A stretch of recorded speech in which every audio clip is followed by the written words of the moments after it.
Hi everyone, my name is Monica, and I'd like to thank you for watching my video and following along with me as I go through this book called Fallen, the Sons of God and the Nephilim. It's by Tim Chaffey. Here's the book, and I think it's going to be upside down, but I will leave a link in the description on his website where you can buy the book, and I got mine on Amazon, so I suppose you could do that. Um, I'm not an affiliate. I'm getting nothing from this. I just my sole purpose really is to try to have a discussion with some like-minded people. This topic is just really interesting for me. So I thought this would be a good book to find out more on this subject. Um, and basically, I'm just doing this video series to start a discussion on the Nephilim. Um, and just because, I don't really have anybody that I can discuss it with, um, or, who are, uh, interested in this like I am. Um, so basically, I'm going to be doing a video for each chapter, or the short chapters. I'll do maybe two or something like that. So, and then there's a bunch of appendices in the back that I'll probably go through as well. I've only read the first few chapters of this book. Um, so we'll kind of be, going along together. Excuse me while I think I'm off center, but okay, that's okay.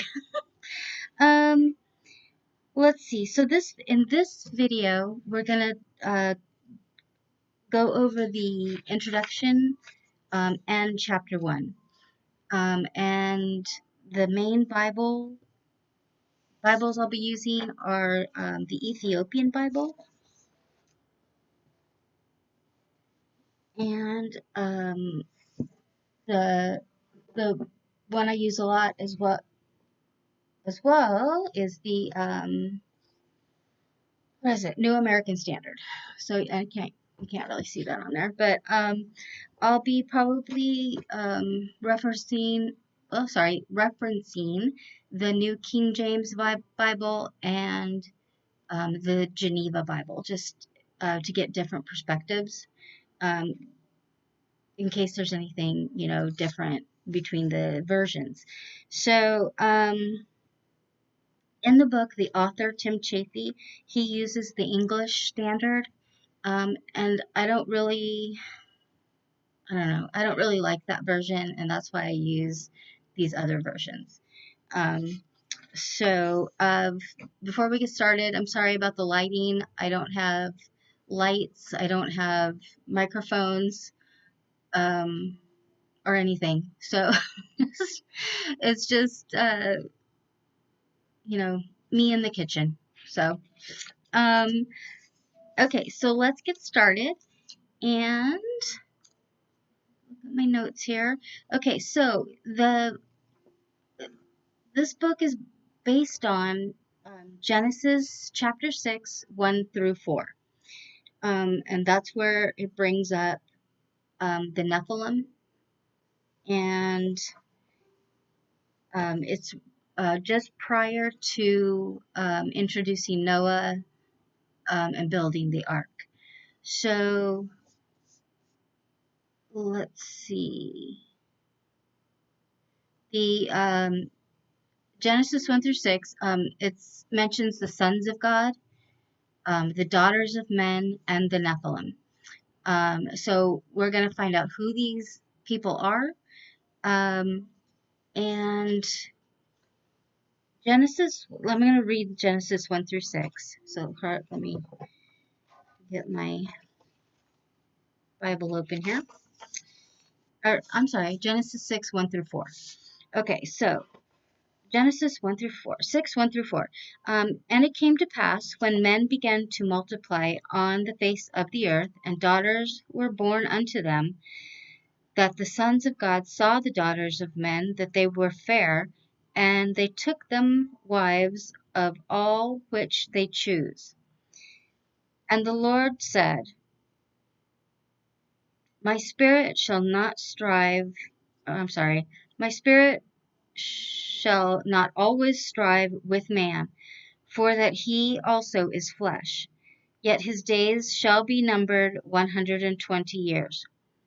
There were giants in the earth in those days, and also after, that when the sons of God came in unto the daughters of men, and they bare children to them, the same became mighty men which were of old, men of renown.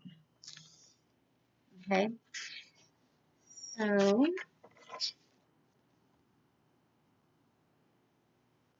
let's again. All right, so um, there's been a lot of misunderstanding within the Christian community about these verses, I think. And I think most people try to avoid it because it's not easily answered. So the author, Tim Chaffey, points out that unbelievers and skeptics think that it's mythology from neighboring cultures, and or they make fun of Christians for accepting myth as, factual history. Um, so, and then of course there's also the ancient aliens theory, which I find really interesting. um, so then Christians, on the other hand, usually just ignore these verses as unimportant or irrelevant, since they're not related to the gospel. Or they feel like it's just too strange or controversial. Um, However, I think that if you believe the scripture, you believe what the Bible says, and that it is divinely inspired, that um, everything in here is important and should have and has a meaning, and we should try to figure out what that meaning is. Um, so so being the case that Christians really don't talk about it too much. When you try to look into the internet about Nephilim and these things, you get a lot of weird stuff. Um, and even if you talk to pastors and other people who do acknowledge it, you get a lot of varying views on it. So for me, I've always thought that these verses implied that angels, which in Enoch, first Enoch, they're called the Watchers, they came down, married women, and birthed a race of giants. So that's always how I've been told and how it was taught to me, I guess. And I never really thought much beyond that point of the consequences um, of this of these unions. So this book is basically just an in-depth examination of verses and separate theories to the meanings of what happened with the when the angels came down and had relations with the women. So further on in the introduction, I forgot to tell you this is the introduction right now. Tim Chaffey gives his qualifications, which I'm not going to go over. If you want to read the book, you can read all of his different qualifications. But he writes that there are three main positions on the subject, and he firmly stands on one of the positions, and which will happen later on in the book. He also says that he gets a lot of opposition against, for his views, but the the opposition he gets doesn't hold up biblically. So, and he goes over it in the book as well. So, when going over this, I think it's important to be open-minded about what we're going to be going over, and just, kind of, I think it's important to just, we all have preconceived notions of what really happened, or, if it's a parable or if it's real or whatever. But I think it's important to try to kind of just set that off to the side so that you can kind of read this through with fresh eyes and an open mind. So, and just for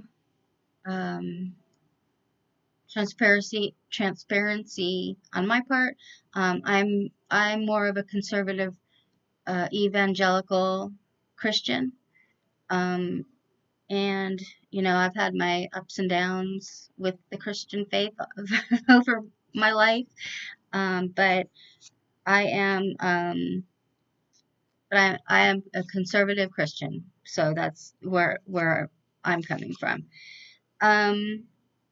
And so hopefully this topic will challenge you and challenge me and strengthen our faith in what the Bible says and what God has told us.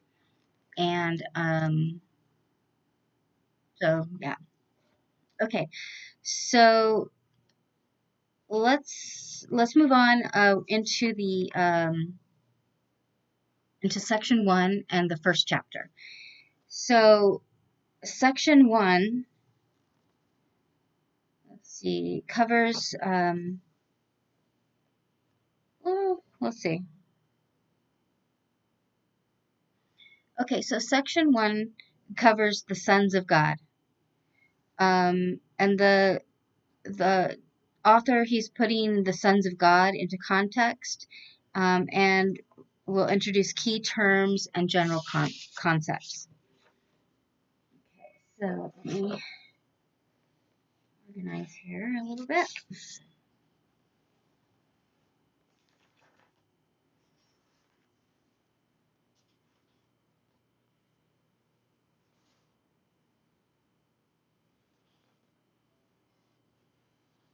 Oops, I lost my place.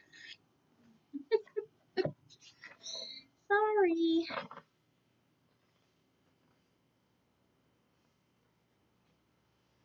Okay, here we go. All right, so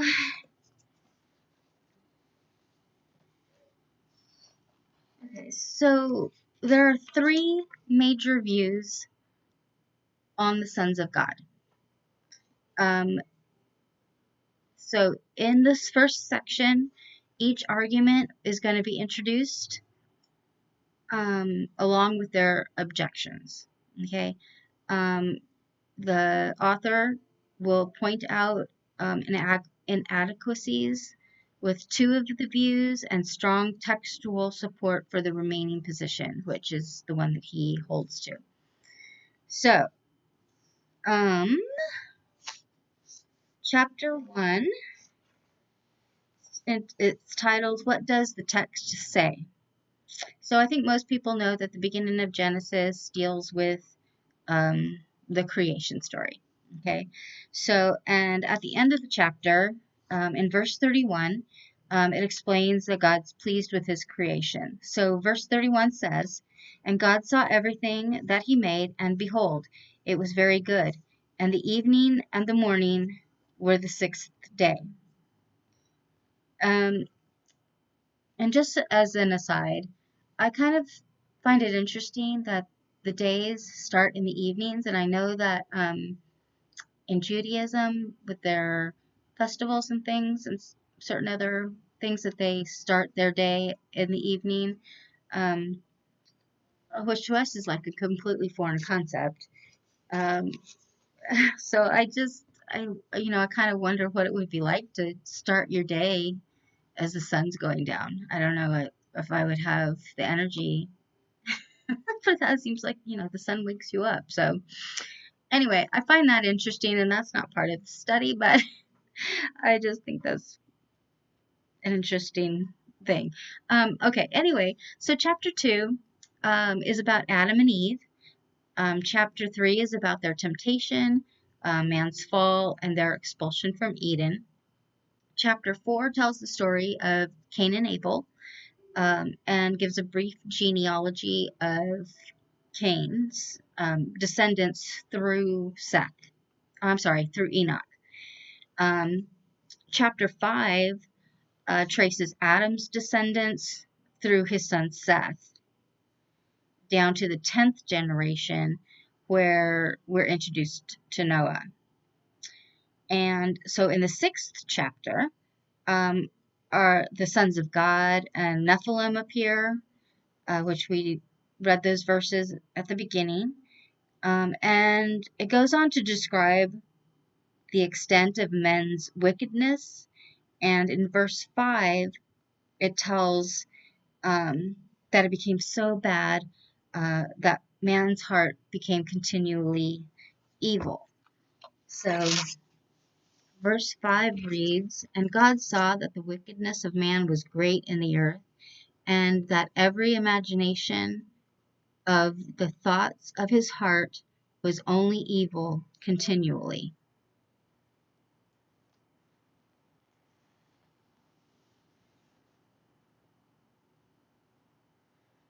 It goes on into verses 11 and 12, where it talks more about the corruption. And let's see, 11 and 12.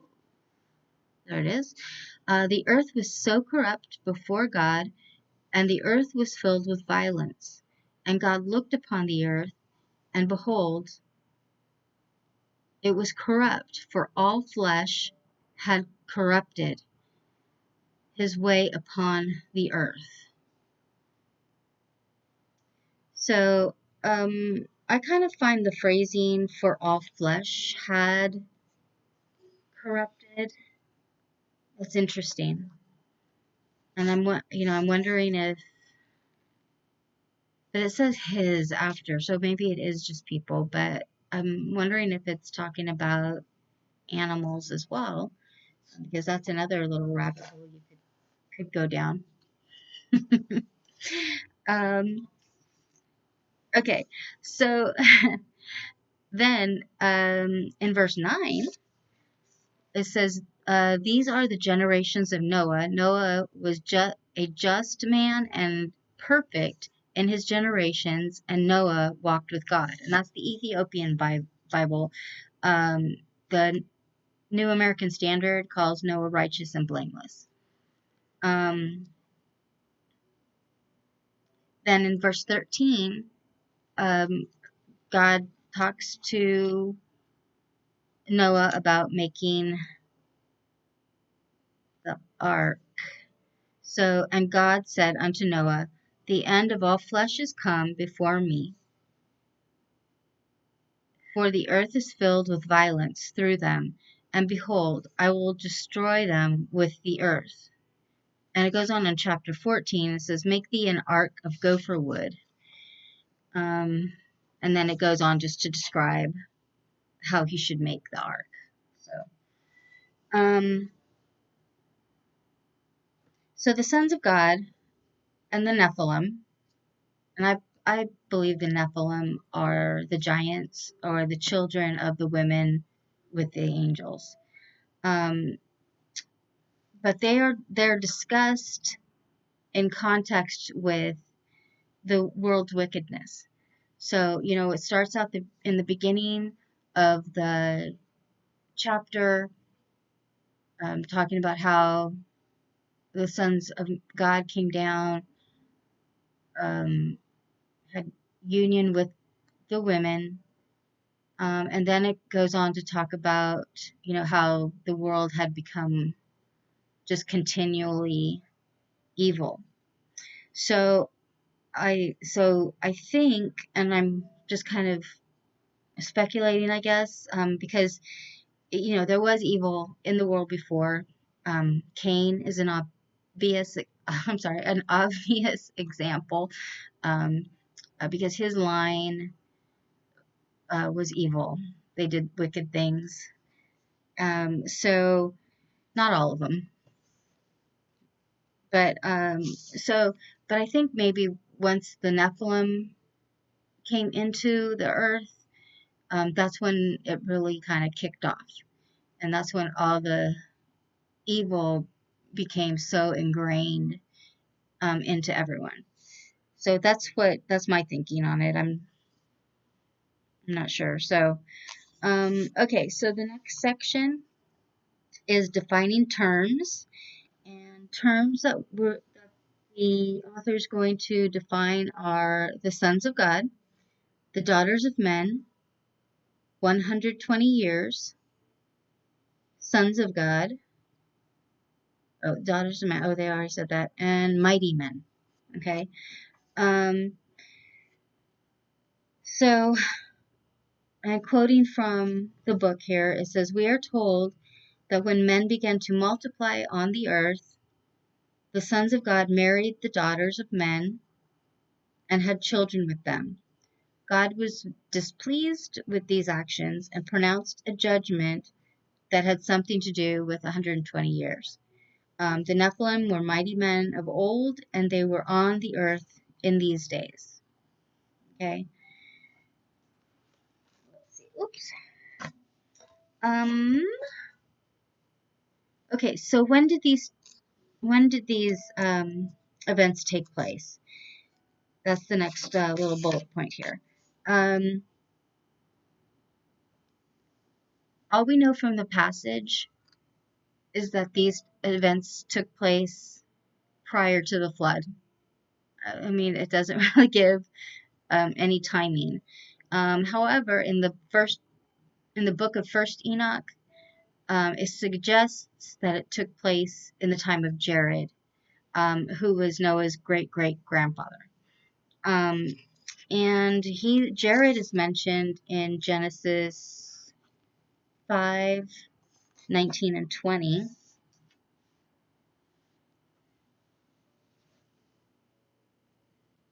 Okay, so Jared lived after he begat Enoch 800 years and begat sons and daughters. And all the days of Jared were 960 and 2 years, and he died. And Enoch lived 60 and 5 years and begat Methuselah.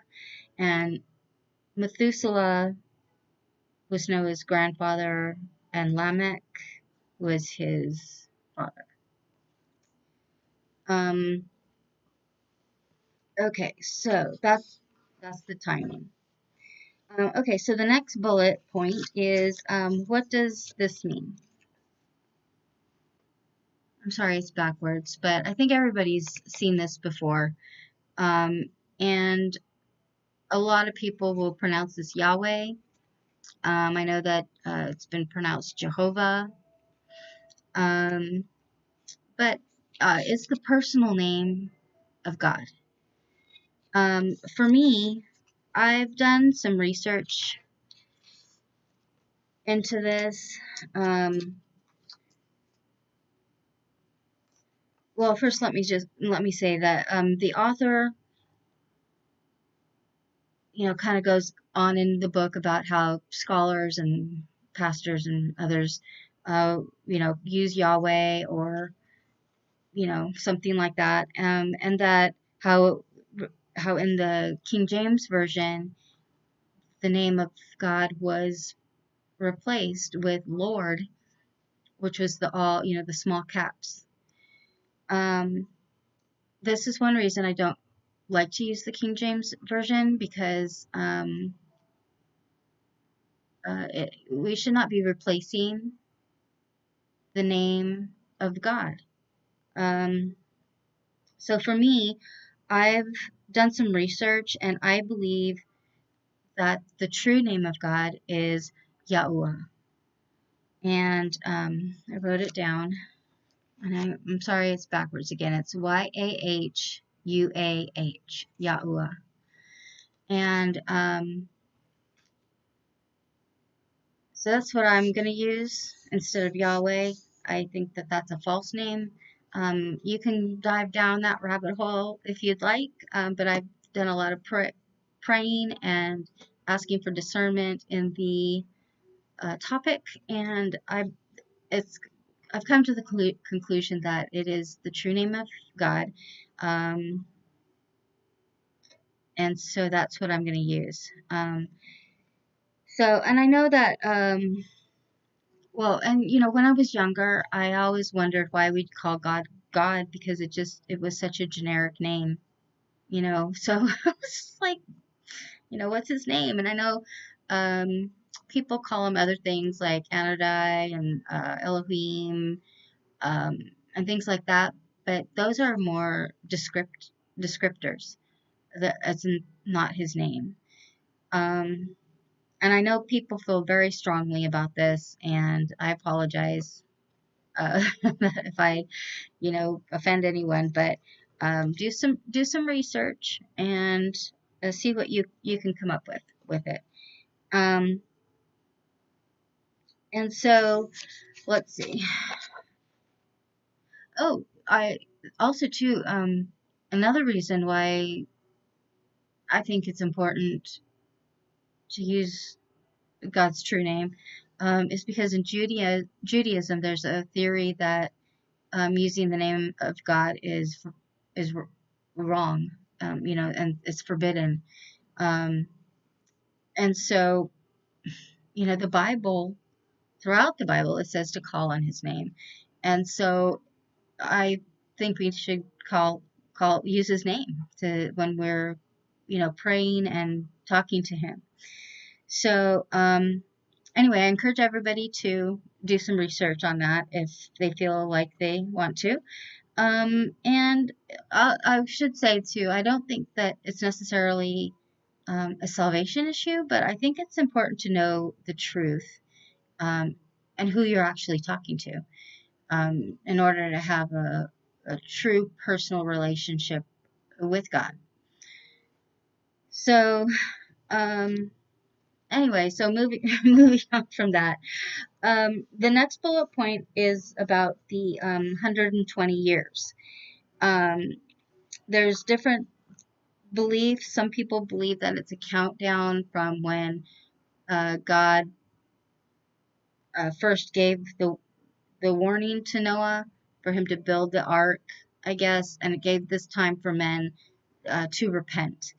Um, and some believe it's the shortening of the human lifespan, because after the flood, years, gradually became less and less and less.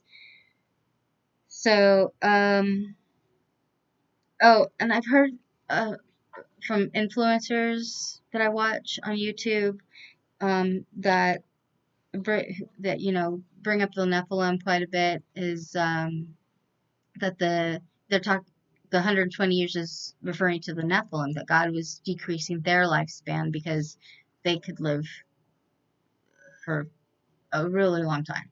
So I'm not sure about that, but that's just one of the theories. Anyway, the author's going to go more into detail later on in the book. Okay, so the next bullet point would be who were the daughters of men. So basically, they were women during this time. However, there are a lot of different theories, that the women were a certain group of women, and I believe, is it from the line of Seth? I think that they were from, that people think that they're from, but the author goes on to in a separate chapter about that. Okay, the next one is who were the sons of God. So this is the whole reason for this book. basically is to figure out who the sons of God are. There's three popular ideas. First is that they're heavenly beings, which are angels, which I believe. Some people think that they're men from the line of Seth, and then other people believe that they're uh, rulers who were viewed as divine. Um, and so, yeah, basically that's what the book is is about. So it's going to be discussed in detail. Okay, so the next one is, who were the Nephilim? And so once we nail down exactly who the sons of God are, then identifying the Nephilim will be much easier. There are some that speculate that the Nephilim were already here when the sons of God married the daughters, but the author um, says he can disprove that theory. So the Hebrew language indicates the Nephilim were the offspring of the union of the sons of God and the human women. Some people believe that they were giants, and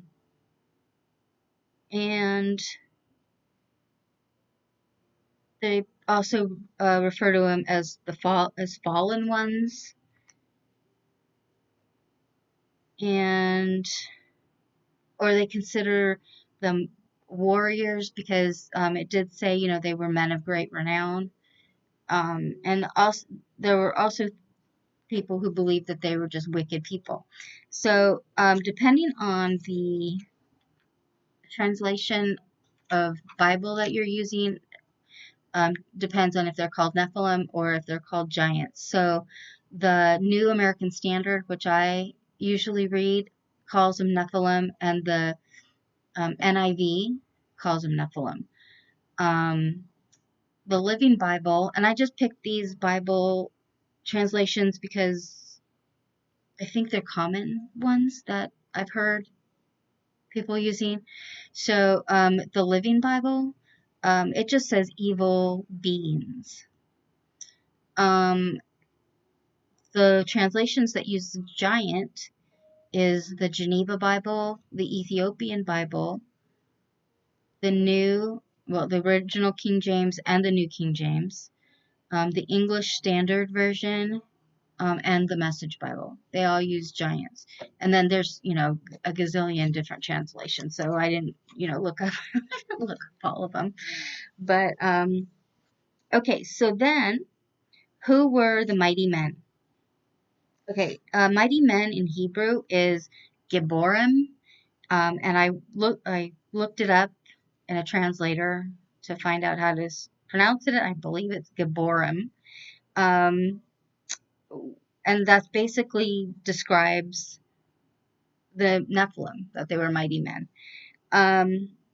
However, the Nephilim were mighty men, but not all mighty men were Nephilim, and there are some examples that he's going to bring up later on.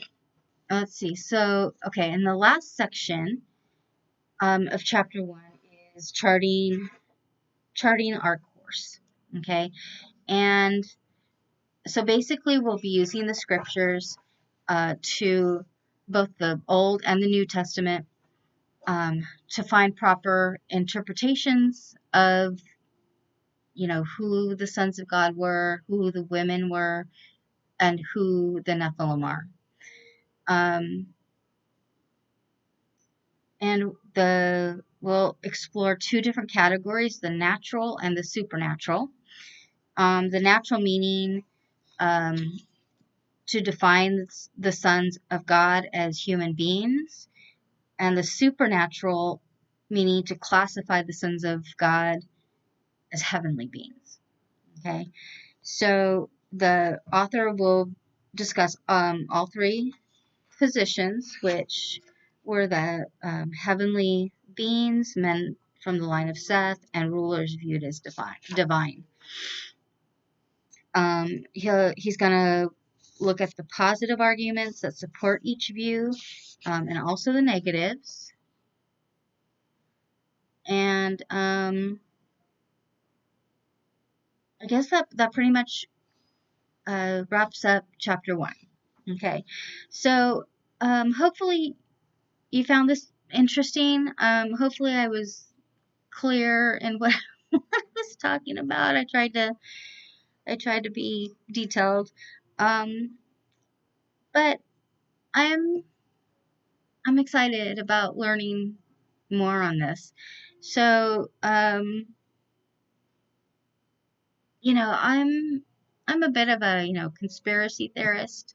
I'm more of a truther, I guess. I, I want to know what's true. And so if there's confusion about something in the Bible, I think it's important to figure it out. And so that's kind of what we're going to be doing with this book, is just kind of figure out what the Nephilim are, who the sons of God were, um, and also too, I would ask that you, along with me, would be prayerful, asking for guidance and discernment and understanding as we're reading through here. So that kind of concludes that, and my next video will be on chapter 2, which is the Sethite view. And as mentioned previously, this view holds that the sons of God were from the line of Seth. Okay, so thanks for watching, and I'll see you next time. Bye.